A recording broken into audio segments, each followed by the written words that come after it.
Hello, everybody. Hello, Miss Hello. Jamie. Hello. Welcome to Feedback Fix, where we get real about the messy conversations that move us forward. As a live podcast, we have no scripts except for this one little sentence I read at the beginning.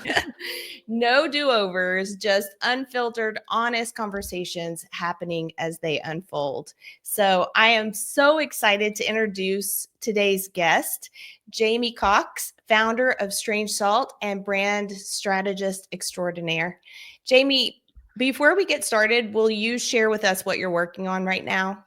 Oh, yeah. I'm working on, I feel like, a million things. I mean, we were just talking about that before we went live. It's a season of life. But right now, maybe I'll share the thing I'm most excited to be working on. Strange Salt's working on a project with a company based here in Nashville. That is a product-based business. I can't say too much about it, but we did everything from messaging, audience work, naming. We're in visual identity. So that's what I'm working on right now. Nice. Yeah, you have. So, for those of you who don't know, Jamie has been responsible for well, you might not want to take responsibility for And it's some of not just me, it. not just me. For Strange Salt has been the only company I've worked with for Open 360 with design and messaging and development.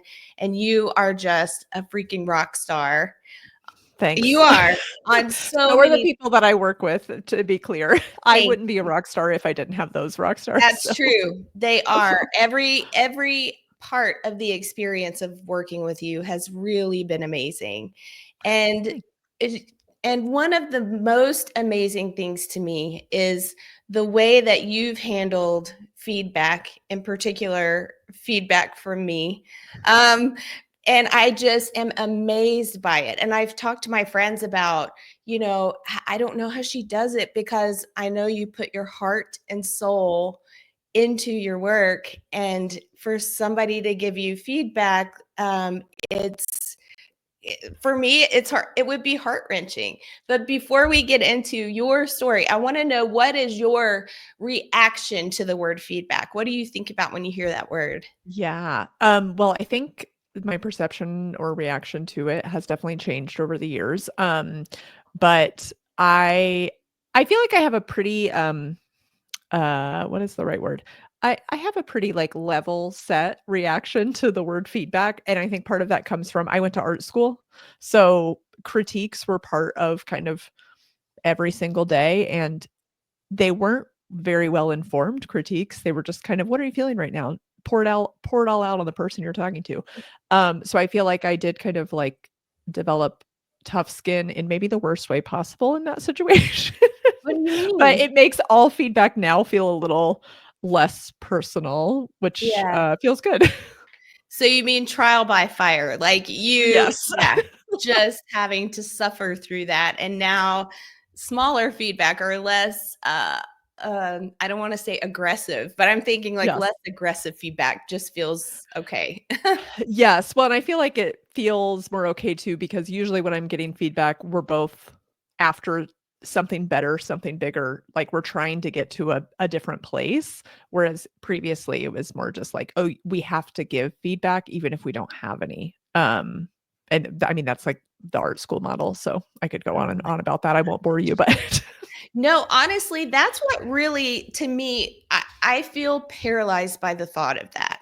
It's crazy because there's one thing to get feedback with work. And yeah. typically, work is really prescriptive. It's like you do this thing in this way, and I'm going to give you feedback about how you did this thing in this way. And this is the thing about you. And this is where I want to like pick your brain and understand how you're doing it, because there's something different in my mind about pouring your heart into something that doesn't have structure, like Yeah. the way that it's supposed to be, and really putting like everything you have into it, and then hearing somebody make even an offhanded comment about it seems like it would be incredibly painful. Yeah. I mean, yes, I think some people don't have the thankfully don't have the tenacity to just shout their feelings about a thing I published, for example. They might silently, like, lament about it, but, yeah, I mean, it's definitely hard. I think any sort of creative person or anybody in a creative field feels this, where we're all just really sensitive creatures that, like, Yeah. wanna feel like our work is valuable and heard and seen and understood. So it does feel scary. I think I have a very strange relationship with my work and creativity where it doesn't feel like it belongs to me. Um, Okay. like, I wanna feel proud of the things I produce and the things that our team creates, and make sure that they're serving a purpose for our clients, but ultimately, it is the clients. I mean, our contracts say that. You own the work we do. So I kind of have to, it's almost like having an out of body experience a little bit of times where I'm like, this isn't a, it has nothing to do with you. It's just this is what the work needs to do, and so I'm able to kind of remove myself from it. Now, does when I get feedback from clients, it does it kinda hurt sometimes when it feels a little, like, out of left field, unexpected, or just kind of, like, giving feedback for feedback's sake without, like, without any sort of intention or reason behind it? Sure, that can hurt a little bit, and I go, "Ugh, I just want it to end." But, for the most part, I feel like I'm able to just kind of like, "This isn't about me. This is about the work itself," and being able to remove myself from that is really helpful. I love that. I mean, we talk about that with Open 360 about feedback isn't facts. It's Yeah, just another person's perspective. And I've been guilty of it myself where it's just it's hard to receive because sometimes it feels I don't know. I what's coming is with good intent, but I instantly feel defensive and like, yeah, yeah, about it. So I love how you've created this space for it of it's not me and it's not actually even mine. This is yeah. something that I'm creating with my client for the benefit of my client. And so the feedback lands somewhere outside of you. Yeah. Well, and one thing I always try to do too with, clients, if we're doing like an in-person review, which we always try to do with, any sort of like initial concepts that we're presenting or big ideas that we're like, "Oh, we need to have a conversation about this." One thing I always try to do is just tell them like, "You don't need to respond to any of this right now. Like, I'm gonna word vomit a bunch of stuff that you're gonna see on a screen. I don't expect you to respond. I want you to process it. Now, if you have responses, great. Let's talk through it. And like gut reactions are always really helpful and insightful and kind of help us tie next steps back to a thing. Mhm. Um, but anyway, I think giving everybody the space of like, you don't have to respond right now. Yeah. Um, really helps kind of everybody think through to like what mindset am I in to receive the feedback, first of all, and then to like what mindset are they in to give it. I also have like a 24-hour email rule. So for example, if you send me feedback and I'm like, "Oh, Colette," which I don't do, but if I Oh, did, we know uh, that's happened, Jamie. Trust me. but if you send that, I'm like, I don't have to respond to this right away. I can take it, I can read it 200 times and take something different from it every single time. So I think giving everybody that time and space to process really helps us all move forward in a better way. Yeah. You know what I love about what you're saying is that you're talking about setting boundaries for yourself, like knowing yourself well enough to go, this is what works for me and this doesn't work for me. So let me help it be safe for both of us by telling you what Yes. works for me or doing what works for me. But you're also helping set boundaries for clients because a lot of people I've never worked with a design Mhm. agency or marketing before you. And so I don't know what to expect. When you send me something, I'm thinking, Yeah. I don't know what to do with it. So setting really clear expectations about this is for you to review. You don't have to get back to me right now. We're going to have a conversation about it at some point. But um that's like next level feedback skills, Jamie. Thank you. I didn't know. Yeah, well, um I think it helps people take down some of their, like, defense mechanisms a little bit too when you can say, like, "Hey, I'm not expecting you to give feedback right now." I would say 9 out of 10 times people do give some sort of feedback, but they're not thinking of it as feedback. They're more so just thinking like, for example, on this project that we've been working on recently that I said I'm excited about, it was all of our team and all of their team on this review call. And we're all across the country, so we're all working virtually. And I just told them like, you don't have to say anything during this call. And then for the last probably 20 minutes of the conversation, we got to listen to their team kind of have a conversation and process, because they were just asking each other questions, because it wasn't framed as like, we need feedback right now. We need to know what the revisions are that you want, or we need to know if you're going to commit to all of this right now. So it kind of made everything a little bit more candid, which is something I really try to prioritize in all parts of my work, is just being able to have real conversations with people. And I think that takes us a lot further than kind of these structured, like you have to give feedback. You have to say good thing and bad thing. Like Yeah. that doesn't make sense. I love that. So part of what you're doing with your clients is really just hosting a meeting and hearing them talk to each other Yeah. so that you can really understand their thought process and what's happening for them. Yeah. Wow. When did you Well, that start helps doing other that? people like hear their thoughts too, I think. I mean, Yeah. I think your team experienced this when maybe you didn't know it, but while we worked with you, it was like hearing other people describe the same thing in different ways gave you Yeah, kind of different insight and language to describe the thing yourself. Um, definitely. I don't think it's anything I did on purpose. It's just kind of the way I thought to do it one day and it's worked. I really love that because it it takes away the needing to know. Yeah. And instead, like sometimes the questions are more important than the answers. Sometimes the gaps are the most important thing for you to understand as the person working with them. And so to kind of diffuse the formality of the situation Yeah. and just say, talk amongst yourselves. I'm going to be right here. I'm just eavesdropping. Yeah, creeper over here on Zoom. But that gives you way more insight than if you try to fast track it and get people to just tell you something that's more formal, but you still don't understand the questions and underlying issues behind that.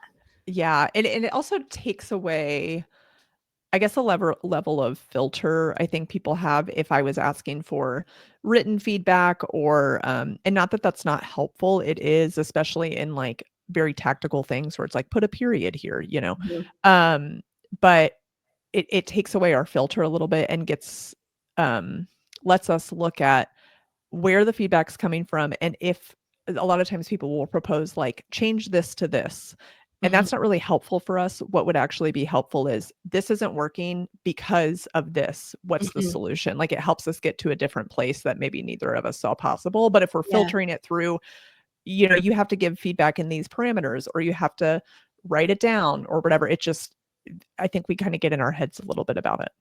totally agree. I'm telling you, I gave you my experience with you, Jamie. I felt so sorry for you on the other end because No, no, that's our truly, job. this is how I work though. It's like big picture, yes, yes, all good, all good. And then right at the end of the project, I'm like, oh shit, it's my last chance to make changes. And then I'm like so in the weeds at the Yeah. very last minute going, what about this? What about this? I just remember multiple conversations with you where I was like mocking up my own stuff on a Word document, like Waste of your time. tiny iterations of things that ultimately were so not important and didn't Yeah. matter. And even as I was doing it, I felt a little out of control, like because I didn't know what I wanted. I just knew how I felt about it or what I Yeah. thought about it. And as I would reach out to you, I was just like trying to, I couldn't help but put myself in your shoes and just go, oh, Jamie, here comes an email. Yeah. Well, I think the, empathy you have in your kind of all of that helps us to know that, like, I know that you don't wanna be doing that. No. So so I think both of us being able to see each other as like, "Okay, obviously there's something happening here. Let's Yes. talk about it." And just kind of having I don't really like the term like open door policy because it feels very flimsy, but Yes. I mean, I do just try to keep like an open door, an open email box, an open Zoom link, whatever you want to call it, just for people to have a conversation. I mean, I look for that in my friendships, my relationships too, where I'm like, I don't really know what I'm feeling right now, but I'm feeling something and I need to tell somebody.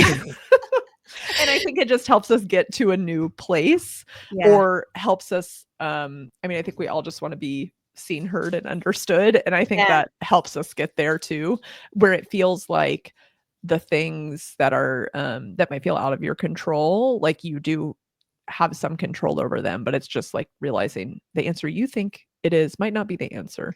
Right. Um, so yeah. Yeah. Yeah.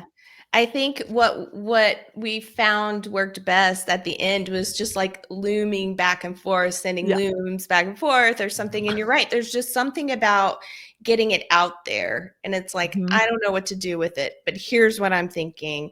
And we've worked together so much. And every time you are, even if you have to initiate the 24-hour rule, which is smart, you come back with total openness. And one of my favorite things to hear on the other end was, I totally get that, or that's a Yeah. valid concern. Like, oh, that feels so good because, I do feel like wherever we land, you've seen me and you've heard me, and we're on the same wavelength, Yeah.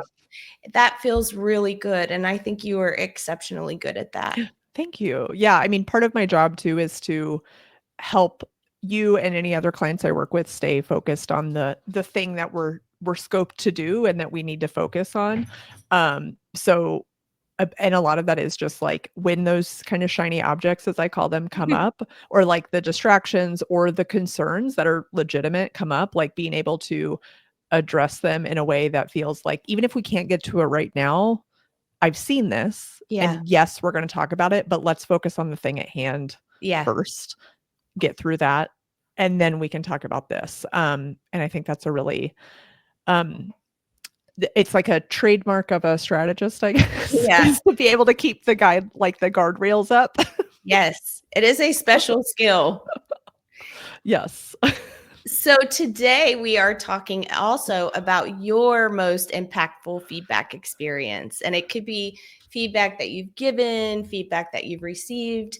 And I just want to unpack that. And I have this idea of how this is going to go, where you're going to tell us this story in the first person, like, Uh-huh. okay, it was a cold, dark, and stormy night, and this is where I was, and this is what I was feeling, and this is how it all went down. So, could you try to fulfill my dramatic dreams and tell Sure. us the story? Yeah. It's funny because I feel like I have so many different feedback experiences, positive and negative, and so it's hard to pick the one that's most impactful, but maybe the one it's funny and it feels planted, but I swear it's not, but like the one that resonates with me the most is one that I had with you. Ah, um you like I told me could this might be, yeah. yes, I mean, I could talk about my bad bosses, sure. I could Okay, talk about that's going to fun. art school, Yeah, sure. I could yeah, talk about being a spin instructor. I have all these examples of feedback, but one that like sticks with me is one that I have with you. So anyway, I guess thanks in advance for that. yeah. But um setting the scene, we let's see.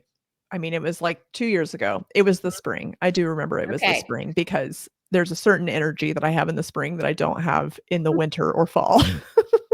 Um, so it was the spring, and I was right here in my office. I do remember that because I didn't work at my co-working space yet. And, um, it was me and Liz Talego, who we love. We love you, Liz. Mhm. We had spoken with your team a few times, and we're finally getting to the place where we had kind of like the solidified brand strategy and like all the moving parts and components that were getting us to a point where we could hand it off to Sarah, our lovely designer, who made all the magic happen. But we love them both. Yes. But Liz and I were on the call with you and maybe Stephanie Mhm. and probably Lacey, I'm Yeah. guessing. Okay. I'm guessing we were all there. And we had gotten to the final little bit of the strategy, and part of our work is to help brands develop their voice and tone. So you guys have guidelines for here's how we say specific words, here's words we use, here's words we don't use, here's how we treat our audience. And it's I'm trying not to spoil it, but but it's a very nuanced process. But when we presented it to y'all, we had gone through all of these different elements of the brand. And I think this was like the setting the stage for like, you guys don't have to give us feedback right now, but you just said something along the lines of we presented these voice and tone things, and you just said something along the lines of it feels really definite Mhm. in this way that it was like we're this or that. We talk in this way and not that way. And I had just we don't know what we don't know, and I just never thought of it that way. I just thought, oh, this is the clearest way I can show this is by showing a yes column and a no column Mhm. of how our voices, how we kind of say everything. And I don't know if you were really expecting anything to come out of that. But it was just kind of that offhanded, like, oh, it feels really definite Mhm. comment that stuck with me. And it changed the entire way we treat those exercises now. So yeah, that's kind of the background. I can That's share more about how it's yes. changed it if you want. Okay, yes, I would let's dig in. So I wanna know, like, as you when you heard that feedback, what was the feeling you got that landed with it?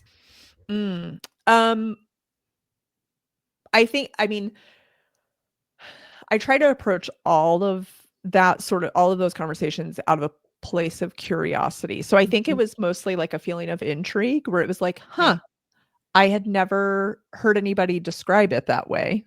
And it wasn't necessarily it, I think it was neutral how you Mhm. delivered it. It wasn't positive, it wasn't negative, but it was the word choice and I was like, "Oh, that feels significant to me in some way." Um so yeah, I think it just was like intrigue of I'm curious about that. Let's dig in there. And I don't think we had the conversation in real time Mhm. necessarily. Um, but I think maybe I asked questions that I can't remember what happened afterward, but I just remember feeling like that's important. There's gravity to that, Mhm. whether Colette meant it or not. I feel gravity in it. Yeah. Well, I remember this conversation. I was standing in I the love it. kitchen. Yeah. With my laptop. Leaf was standing behind me. Like it was just, the work from home situation that Yep. we were all in. And yeah, I remember I literally cried when I unexpectedly when I saw what you guys had put together because at the time we knew what we knew how we were different, but we kind of couldn't yet describe what we were. and Yeah. and you and Liz really worked together to put words to that really resonated with me. So the all of the messaging really felt on point. And when we got to this place, I loved what you had did because it is like fast tracking. Yes. It's a Yeah. very visual, like here's the one side of the spectrum, here's the other side of the spectrum, and this is where your business is. Yeah. And I think it's like a cost and a benefit of having been a therapist that it's hard to land on one side or another. Yeah. There's a lot of gray. And our competitors very much would land on one side or another. And part of what I felt and what you agreed, I think differentiates us is that we are flexible. We're not, Mhm. this or that. It's and we're this and that, or, there's just more flexibility in it than one word descriptor, if that makes sense. Yeah. Yeah. Well, yeah, and I see a lot of not to critique other strategists, but maybe a little. I see a lot of that more black and white Yeah. thinking, and it honestly, since I've been doing it in a different way, I look back on the way I used to do it and think, wow, that was kind of a cop out. Like saying it usually when you see voice work done, it's like you have two extremes. One is good, one is bad. Mhm. And so obviously like we're going to fall on the good one. We're going to be trying to think of a good example. We're going to be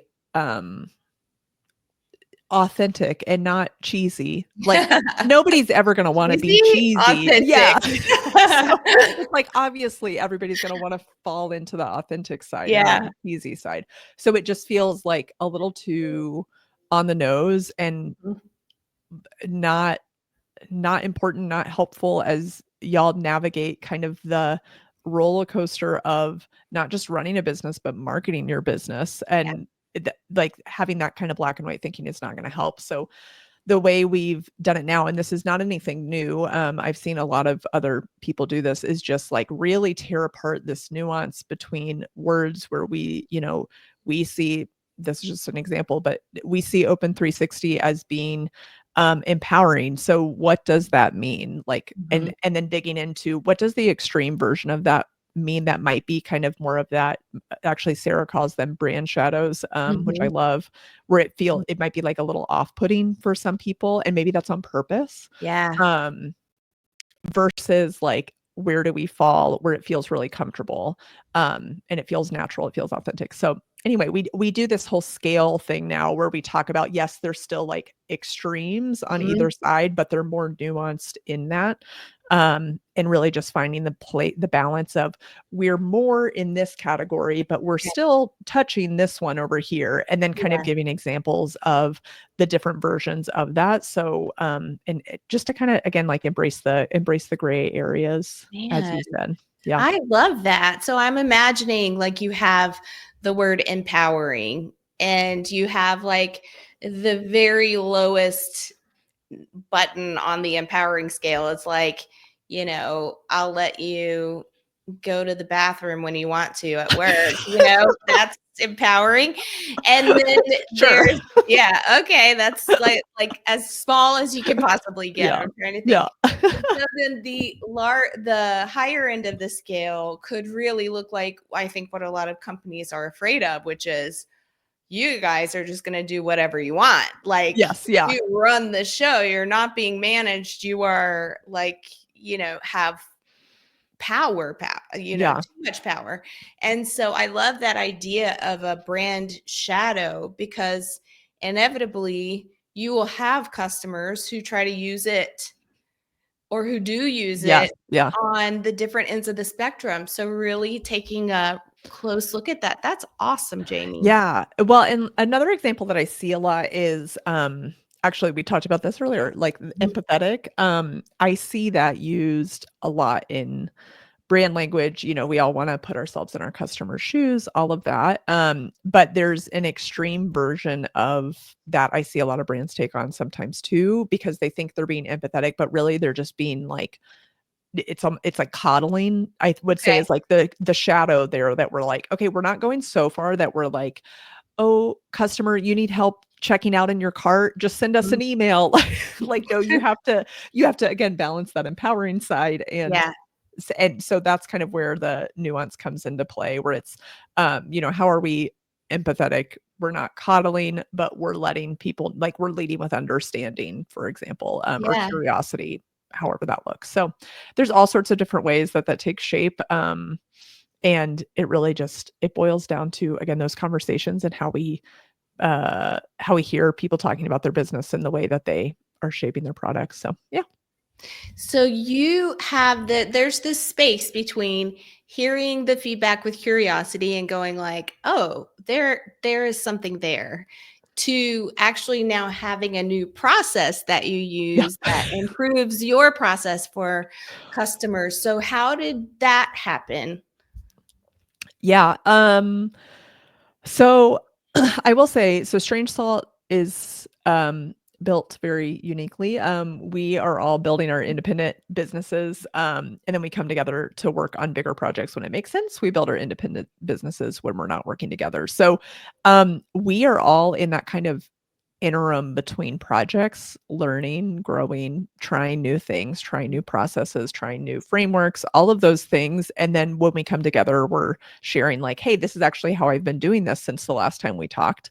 How can this work together? So I would say our process is a little I actually just hired a systems person to help me kind of get some stuff in order, and she would roll her eyes at me, but our processes are a little intentionally bad. Okay, Because I can't wait to hear this. Intentionally bad.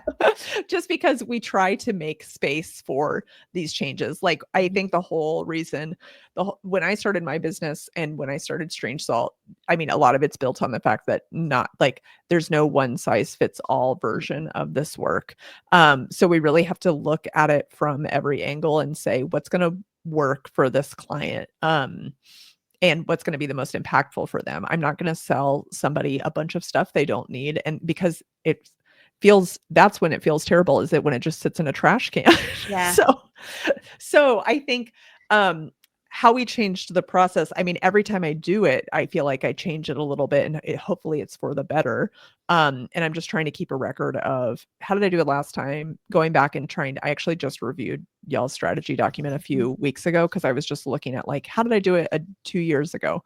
And so I don't know, I learned something from past Jamie every time I do it. But anyway, so I don't really have a good answer of how we implement the process other than just having conversations about what's worked, what doesn't. We do a debrief after every project. That has been really, really helpful. I actually learned this from my friends at another agency called Ox, based out of Chicago.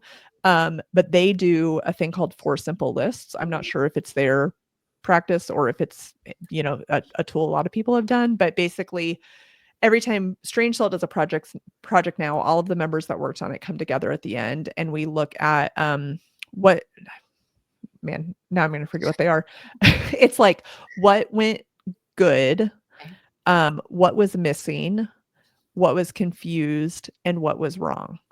And so we just have a conversation about that. And usually, unfortunately, the same things are always in the wrong column. Oh man. So, but we're trying to get it better. Yeah. We're good at cleaning up the confused. And we're good at cleaning up the missing. The wrong is always hard because the process is always changing. But yeah, that's been a helpful sort of thing just for us to regroup and say what's working, what doesn't. It lets us rethink our own personal strategies and work in this. And it also helps us individually think about, was this project a good fit for me? Which I'm all about that, like making sure all of our work aligns with the stuff we want to do and the work we want to put out in the world. How do you make sure that, what have you learned about good fit and what that looks like for you? I'm still learning. Because I think you have to have the bad fit to know what's going to be good. I mean, yes, fit. Exactly. So I think I actually created this thing for all of our Strange Salt members, and this was more so for me, but I was like, oh, I bet other people would find this helpful. I call it the client vibes checker.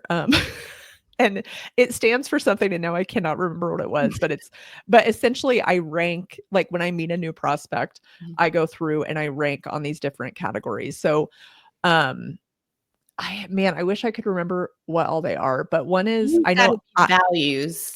Well, yes, I think it's values, investment. Okay. What would B be? I don't remember. Well, I can think of a few things. Yeah. No, but anyway, I have this grading rubric. Okay.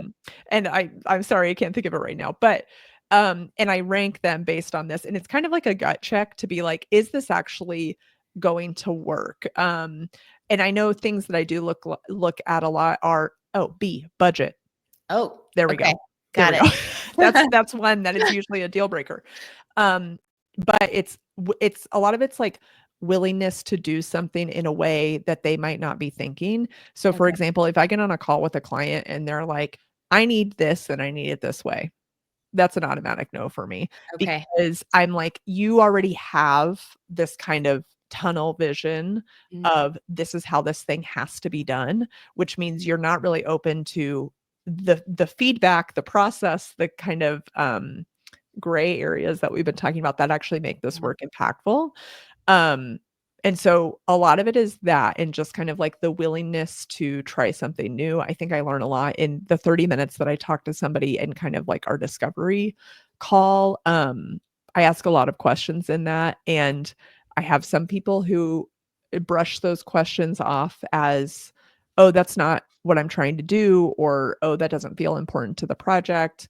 Um, and I would strongly disagree. And again, those are the people that I'm usually like, no, this isn't going to work. And I'm more than happy to connect you with somebody else or point you in a different direction. I'm more than happy to say, no, I don't think your investment is going to be worthwhile here. Mhm. Um, but it's definitely trial and error there. Yeah. I mean, I've said yes to some projects that, oof, I don't necessarily regret them, but I wish they went a different way. Mhm. And wouldn't do them again, maybe. Yes. Yeah, and they informed like, "Oh, this is not it." Mhm. And they also inform I mean, I keep in touch with all of our clients, all of my individual clients as well, and, those clients are the clients that I'm not necessarily, like, keeping top of mind and trying to continue, like, work with. So I try to base everything on, like, "We worked together on this project. It's been great. You got what you wanted. We don't have to continue working Yeah. together." We're good. It's a Yeah. season. You were together for a reason or a season. Yes, yes, a reason or a season, I like Yeah. that. One of the themes that just continues to come up, and even in this, is that boundaries piece, Jamie. And as a former therapist, I know that that is one of the hardest things for people. Number one, to know what your boundaries are. We all know when they've been violated because we Yeah. have a reaction, but to know what they are on the front end and be proactive about it feels incredibly hard. And you do this so well. I mean, you really I taught me don't know if my therapist would agree. well. Kudos to your therapist. Maybe we should give a shout out at the end of this, you know? I mean, honestly, I swear to you, Jamie, you're not just out there saying, "I need to set boundaries." People aren't you're just doing it, and that's the Yeah, point of boundaries. People don't have to respect your boundaries. They're not the ones responsible for them. You are. And yeah, you are such a beautiful example of not being the victim of your own I don't know what the word is, but not taking care of yourself, you know, yeah. that you are really intentional about it. And that's a really healthy thing. It is. Thanks. Like Yes. I said, Thank I don't you. know if my therapist would agree with that, but I think, yeah, I think a lot of that comes from I don't know, maybe it's because I'm so extroverted in the way that I am, but I just recognize I have a lot of energy. Again, my therapist is always reminding me, like, that doesn't mean you have to give it to everybody. Yeah. And so, yeah, I really try to keep that top of mind and all of the things. And I think that's like the core of my boundaries is like, I don't have to give my energy to this. I am very, and I have no idea where this comes from, but I'm very good at just moving on. Yeah. And maybe like maybe in a bad way sometimes too. I'm not Mhm. saying it's like a superpower, but I am able to just kind of like, that didn't go the way I thought it would, Mhm. or that didn't feel great. Next, you know. Um, maybe I move on a little too quickly sometimes, but, it does just, yeah, I think it's almost like self-preservation in some ways. It is. It is self-preservation, but it also makes you safe. I was doing a workshop last week and we were talking about safety, emotional safety and conversations. And I was making the point that people with loose boundaries are not safe Yeah, because they won't set boundaries with you that they actually have. You will inevitably cross them. They will become resentful. But if they didn't feel comfortable setting them in the first place, they're probably not comfortable telling you that you've crossed them.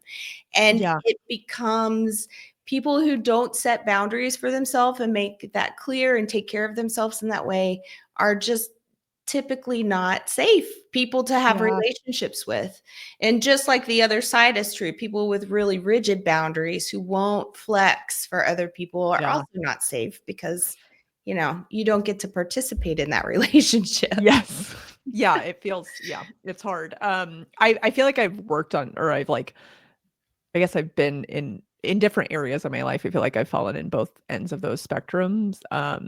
Actually, it's funny you say like impactful feedback, and boundaries. Mhm. I posted something at the end of last year on LinkedIn about, I'm like, how do people manage calendars? How do you have a specific day for meetings? What does it mean when other people have a different day for meetings? This is something I'm constantly toiling with.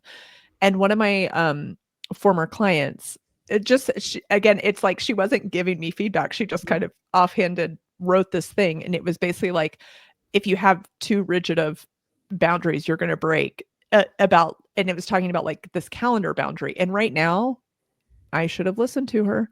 Right now, I am in this place of I tried to set these boundaries on my calendar. And now I'm like looking at every Tuesday and I'm like, I've got 40 meetings tomorrow. How am I going to do it? So anyway, it's like I think you do have to kind of like push your own limits of your boundaries, Yeah. to figure that out. But I also try to make space in the feedback realm. I try to make space for people to tell me no in a way that's safe too. Mhm. Where I don't know. It's hard. It's a balance, definitely, being a woman, because it's easy to be like, no worries if not, like it's Totally. fine. But Yes. I do try to just, even at the end of conversations, if we're working on a project in Strange Saw or I'm emailing somebody, just saying like, hey, how are you feeling? Mhm. And or how does this feel? Especially when I'm doing things like setting timelines. If you don't tell me that you're not going to be able to get it done in the, 3 weeks that I've said, I'm not going to know. And we're No. both going to be stressed and disappointed in the end. So Yes. I try to make as much space for your boundaries as well as mine. And so, and just try to come to a compromise. I mean, I think that's basically being in a relationship with anybody, is just Yeah. constantly finding that space. So, yeah. It's a beautiful thing. We're trying. I commend your therapist. So I'd love to hear a little bit about, I know you left corporate environment. And what was happening there that what's my question? What was happening there that you wanted to do differently for yourself, that you wanted Yeah. different for you? Um, I mean, I think I can interpret that in a lot of different ways. I mean, I think on the easiest thing for me to say is that I um needed more flexibility in my life. And I mean, it was also the middle of the pandemic, or what I thought was the middle of the pandemic. Naively, it was 2020. It was the beginning. Um, but I think I was basically like, I have no boundaries. That was part of it, was because it was like, I'm working in this room and then I'm spending all day in this room and I'm never leaving. So, that's kind of the easy answer, is I needed more Jamie in my life, and I did not have it. I was saying, on the surface, it's like I needed more Jamie. I needed to know who Jamie was outside of work. I had a very unhealthy work relationship, and that's on me. Mhm. Like, I'm not pointing fingers at anybody else, but I think the kind of core of, I had known I wanted to leave even before the pandemic and everything happened. I had known that I eventually wanted to work, for myself in some capacity. I didn't really know what it looked like, and I didn't really know what the timeline was. But I think the big driver of that was just a misalignment of expectations. And this is something I saw in every role I've had. And not to say, I had a 40-year career or anything, but I mean, I think I probably had 4 or 5 different jobs at the time. And anytime there was tension, it with an like a team member, an employee, a boss, a client, it always boiled down to expectations. Um, Somebody said that they were going to do the thing, they thought it meant this thing, the other person thought it meant this thing, it didn't get done.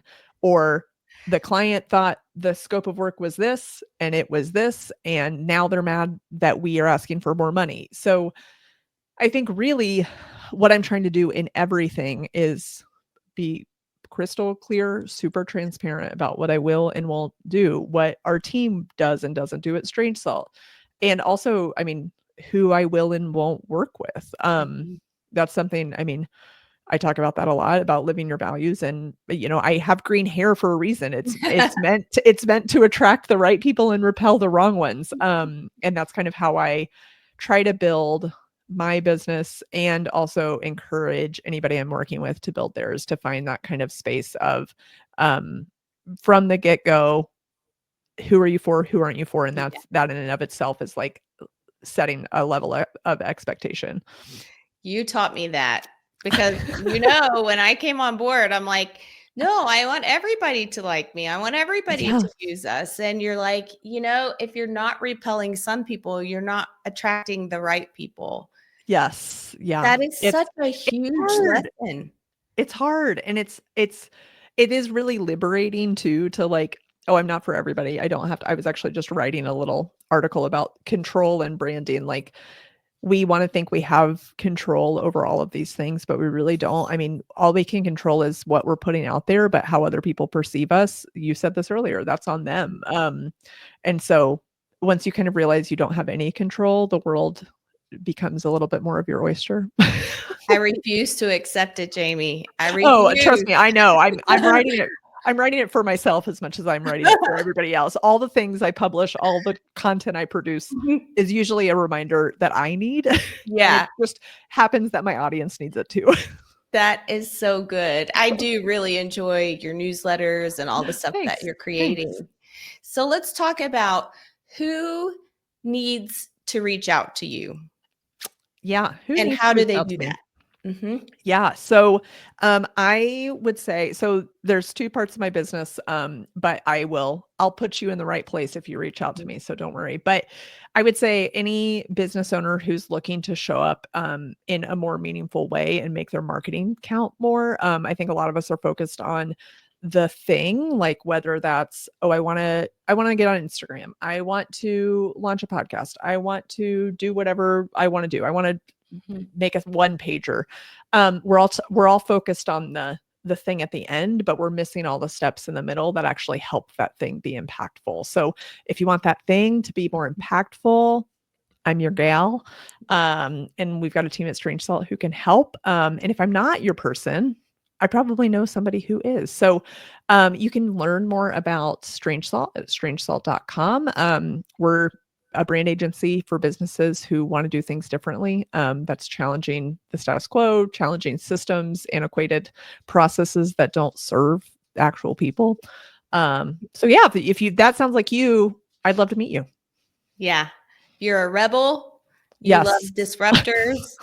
And you Yes. are also just a freaking awesome person. So I would say we met 2 years ago, but I think we've been friends for a year, you know, Yes. like Yeah. friends for a year. And Mhm. I've met so many people through you who are just kind, authentic. Love it. I mean, the people in your circle are just as lovely as you. So, it's I something try to keep good company. Like I you said, I only have do. so much energy. I have a That's lot of it, but right. it's limited.